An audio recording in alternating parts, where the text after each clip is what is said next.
नासिर नसीराबाद में अवामी workers party के अगवा सिंगार नुनारी की बाजियाबी लाइ एहतजाजी मुज़ाहिरो कियो वियो आहे। न्यास कालाणी ऐं ॿियनि जी अॻवानी में 13 ॾींहं बि रैली कढी धरणो हंयो वियो आहे।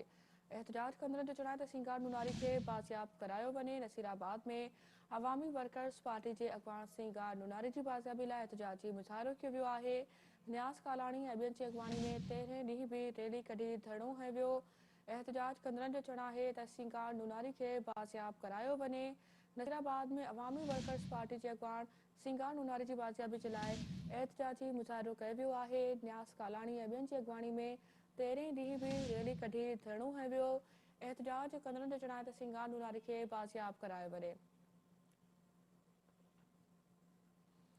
नसीराबाद में अवामी वर्कर्स पार्टी के अगवा सिंगार नुनारी की बाजियाबी लाइ एहतजाजी मुज़ाहिरो कियो वियो आहे। न्यास कालाणी ऐं ॿियनि जी अॻवानी में 13 ॾींहं बि रैली कढी धरणो हंयो वियो।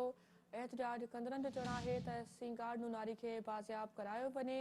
नसीराबाद में अवामी वर्कर्स पार्टी के अगवा सिंगार नुनारी की बाजियाबी लाइ एहतजाजी मुज़ाहिरो कियो वियो आहे।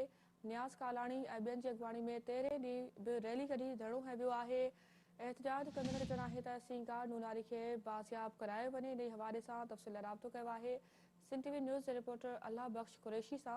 जी अल्लाह बख्श, अपडेट कजो। 13 ॾींहं गुज़रे चुका आहिनि पर हिन वक़्त ताईं सिंगार नुनारी जी बाजियाबी जे हवाले सां का बि ख़बर साम्हूं न आई आहे। इन हवाले सां अपडेट कंदा हलो, कहिड़ा तफ़सील? जी बिल्कुल, अॼु सिंगार नुनारी की बाज़ियाबी लाइ 13 ॾींहं बि नुनारी पाड़े खां कालका प्रेस क्लब ताईं एहतजाजी रैली कढी वई आहे ऐं 13 ॾींहं गुज़रण बावजूद सिंगार नुनारी ज़ाहिर न कयो वियो आहे।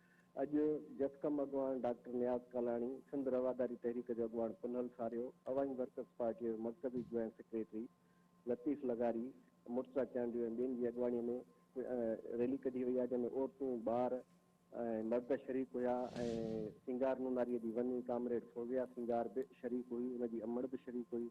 हिननि जो इहो ई मुतालबो आहे त सिंगार नुनारी इल्मु दोस्त, अदब दोस्त माण्हू आहे, जंहिं वटि सवाइ किताबनि जे ॿियो कुझु बि कोन्हे को आहे। हू किताब ई पढ़ंदो आहे, ॿियनि खे बि किताब पढ़ाईंदो आहे। हू इल्मु ॾींदड़ माण्हू आहे ऐं हुनजे मथां को बि केस दाख़िल कोन्हे, न ई हुनजो कहिड़ो ग़लति अमल आहे। ऐं जेकॾहिं हुनजे मथां को केस आहे बि त हुनखे अदालतुनि में पेश कयो वञे ऐं हुन ते भले उहो केस कोर्टुनि में हलायो वञे।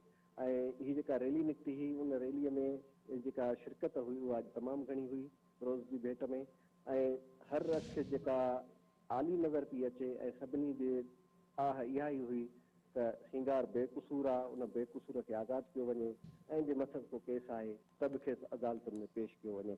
रैलीअ जी अॻवानी कामरेड न्याज़ कालाणी। ठीकु आहे, वॾी महिरबानी। हिन हवाले सां अवां अपडेट कयो।